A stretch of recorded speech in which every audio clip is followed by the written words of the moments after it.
It's time to talk about device underscore friend. Before a few weeks to maybe a month ago, as of when this video comes out, they were this obscure, somewhat creepy character that first appeared back in Chapter 2, but Chapter 3 specifically makes them far more prominent and seemingly important. Not only do they show up as the representation of a Darkener in the beginning of Chapter 3, but they show up throughout the Sword Route, and for some reason, they are often theorized to have the pointed tail that the prophecy discusses. So let's talk about all three of these connections and figure out what friend even is, and why they're simultaneously a focal point and so often ignored within the Deltarune theory space before finding their place in our core puzzle. Remember, our core puzzle includes Noelle, who we talked about in Chapter 1, Des the Knight, Chris, and the player. I suggested in Chapter 1 that I believe friend is a connecting line between all of our characters and that they were likely instrumental to whatever incident happened to cause the disappearance. Also, I wrote most of the stuff in the script before the Chapter 5 patch that was basically one big lore drop from Tricky Tony himself. So, I've gone through and altered the script to adjust for some of the important revelations we got from that patch. Although, obviously, I'm going to be very picky about what I do and do not include. So don't get mad if it seems like I missed something. I promise I didn't. I'm just trying to make my theory. Not only is friend a Gaster creation, as shown by the device prefix in the files, but they are what appears when the Chapter 3 Rousey lore drop gets to the ultimate reveal of what a Darkener is. We're going to come back to why friend is what Rousey thinks of when they think of a Darkener later, when we get to my overall theory, because I think it's very interesting and cool. But now we need to get into what friend actually does. They kind of just hang out and chill, at least in the first few chapters when they're just smile and eyes. But in this one moment, with Rousey's description, we get to see them in full, where they look like this. It's all but confirmed that friend is officially a cat, which leads us to the pointed tail connection. Cats have tails, so if friend is a cat, then the pointed tail likely belongs to them. That's it. That's pretty much the entire connection. It's just really strong fanon. Thank you for watching this video, but okay, fine. Let's actually try and build a case outside of the bandwagon. We'll start with Noelle. We already used Spamton as a means to connect Noelle directly to friend, but outside of that theory, friend does have plenty of connections to her, most namely through the game Cat Petters 2, most notably through the Forgotten minigame as I call it, since it's the only one that we haven't gotten a confirmed name for in the mic room. Noelle describes how in the Forgotten minigame there are multiple special types of cats that grant different point values based on their rarity, but one of them lowered the points values and killed the player. She then gave a link to try it for yourself. I've actually been playing it on and off for weeks myself, but I haven't really gotten the jump scare yet. But we do know that there is a chance you get jump scared by friend, which does almost exactly what Noelle described as happening, meaning that friend was a cat in the game Cat Petters 2, drawing us to the next biggest connection that ultimately led us to determine that friend must have the tail of hell. Cat Petters describes the cats as being made of multiple circles, while the tail of hell from the prophecy looks like multiple circles in a snake-like shape. Temmie Chang, who is the Undertale Deltarune artist, tweeted back in 2018 that cat tails are snakes in disguise, which could be a reference to that. Also, in the mic room, we meet Pluie, who is clearly a reference to the theory that the unknown background character Mike is actually friend. The whole mic room is kind of all over the place lore-wise, so it's hard to gauge what's true or not, but a big thing to know about the mic room is that while the mic room is clearly poking fun at multiple theories about who Mike is, Pluie in particular has some features that nobody would have been able to theorize about before Chapter 4 came out, which is also the same chapter that the mic room shows up in. One of those Pluie features is a tail with a face, calling out that friend's tail is an important part of their character. All of these connections led the community to agree that friend must be what the tail of hell represents. In the Mike's boss fight, we use our computer mouse as the core mechanic, which appears as a hand at the end of a line of multiple circles. This is going to get a bit confusing, so I'm going to be very specific with my words when describing my mouse theory. So, Deltarune is a video game. Not just on our end, but in the lore of Deltarune. Their world is a video game. Essentially, the UI and everything that we see is a translation of the real world that the characters experience in a way that the players can interpret and interact with. In that interpretation, the mic room specifically plays with the gimmick that the player's mouse can interact with the world and manifests itself as a hand coming from the circles that is attached to a specific source point that the player is in control of. It's already a popular theory that when friend is watching us, it's Gaster's way of checking to see how the player is doing. They always show up just off of the screen, and the only character who seems to know about them is Chris. Although Chris is usually isolated when we get the opportunity to see friend.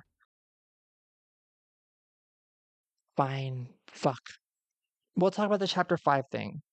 In chapter 5, when you're climbing this giant stem, if you jump off right here at the top and get the chance to target this small area with your act, when you interact with it, a friend appears, bright red, who upon interacting with attacks you and drains you to 1 HP. Then, if you get the egg for the chapter and talk to Pink, her body, which is a Mew Mew action figure, so I am going to be calling her Mew Mew, has this very creepy discussion with you. In a voice that only we can hear, she basically warns you about what happens when a cat bites you, stating that they pick their targets and hunt them for a very long time. We've seen friends before, but they were passive and calm. They didn't interact with us, really, outside of the E-round thing, but we'll talk about that a little bit later as we start alluding to my ultimate theory. This is the first time that friend actually hurts us, or even appears in front of our party, although nobody makes any reference to the interaction. I believe that we must have done something to make friend angry. Now, what could it be? The attack can happen if you didn't collect any eggs, so it can't actually be about the egg's protein. Well, I have a pretty interesting connection between not only this moment, but the other moment that we, during gameplay, can find friend, which might give us some insight as to why friend attacks us here, or even why friend appears at all. That connection is the weird route. This is kind of like a 2.5 because I thought while doing another rewrite of the script that I should include this as its own theory, but I've already committed to the chapter 5 structure. Anyways, isn't it weird that we can only ever interact with friend while doing the normal route? Or specifically, choosing not to do the weird route. In chapter 2, if you actually use Snowgrave on Birdley, Spamton takes over Queen's Mansion and locks you out of the basement, meaning you never get the chance to see friend in that corner. But if you abandon the weird route, things go back to a relatively normal version of the normal route where you get to see friend. In chapter 3, I don't think this friend sighting counts for our goal since it's done to showcase an example of a darkener. As we discussed, I believe this is because Rousey and maybe Chris see friend as the embodiment of a darkener for some reason that we'll get to in the next chapters. We'll talk a little bit about Friend in Chapter 3 later in this video, as I think it's important to talk about his role in the Sword Route. Anyways, Chapter 5 is the next time that we get to see Friend in the same way as Chapter 2.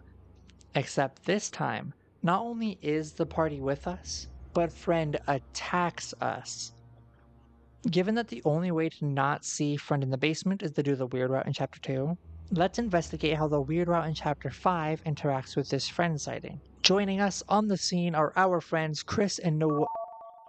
Oh, yeah, there just is no Dark World in the Chapter 5 weird route. So it's impossible to see friend because you're fucking dead. The only way to get into the Dark World is to abandon the weird route pretty much immediately before Noelle forces you into the lake, or not pressing proceed while you're drowning, I'm pretty sure. Again, not committing to the weird route makes it so you see friend here. If you committed to the weird route in Chapter 2 and abandoned it at the lake, this would be your first time really seeing friend. He only shows up physically when you aren't actively doing the weird route. This matters more in Chapter 5 of my ultimate theory, but keep that in mind. Friends' interactions are directly tied to not doing the weird route. Now the question is, why does he attack you this time? Could it be because this is the end of the weird route and he's mad at you for cucking him from the ending? I don't know. We'll have to answer that question in later chapters of this theory. Okay, back to chapter 2. I am convinced that Gaster clearly put Friend into the game, and Friend seems to have a clear interest in Chris having fun, especially if you believe the theory that Friend is ERAM, which I do.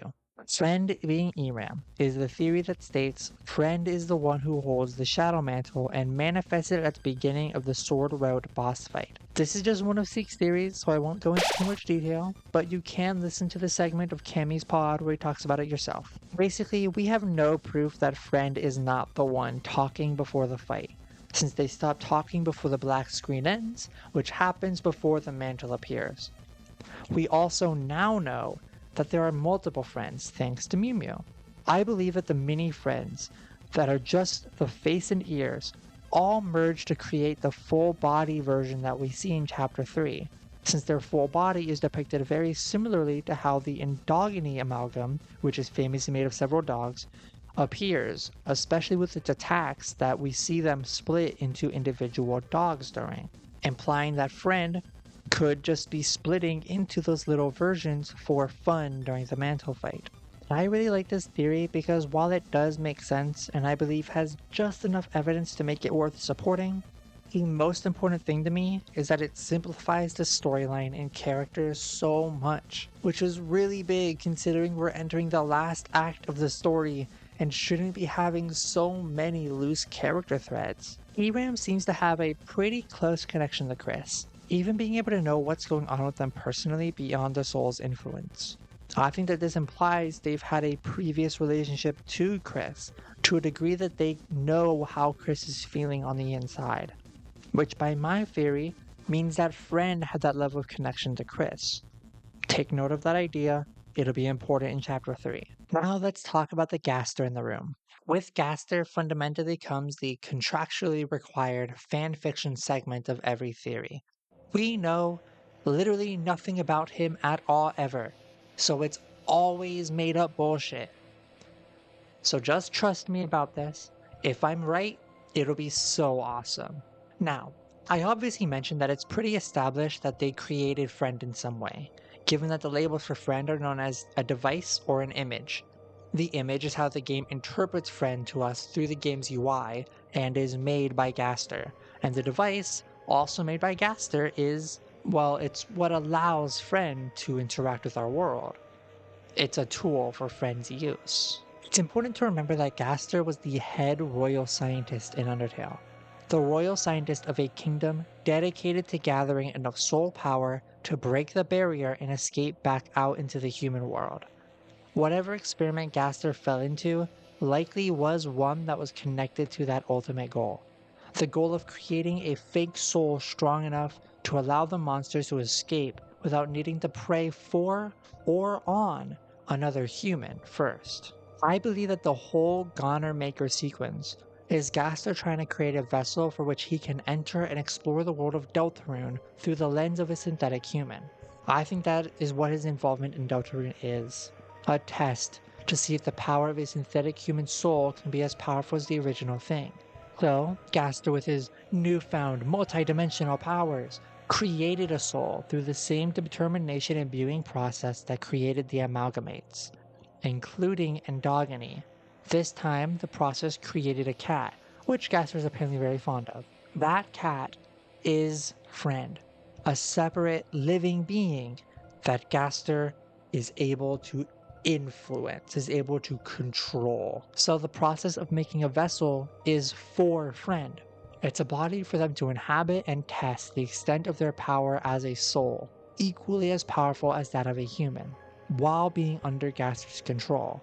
We're going to bring this up in the next video, with hopefully chapters 3 and 4, but I believe that the Goner Maker process failed not because the vessel was literally discarded, but because something interrupted the process before the vessel was strong enough for Friend to take control over. In Chapter 3 of this video series, we're going to get into a massive theory that I believe connects the remaining 4 characters all at the same time, all because of Friend, who we now know is a being foretold in the prophecy that was summoned into the world through W.D. Gaster as a means for him to test his control over and power with an artificial human soul.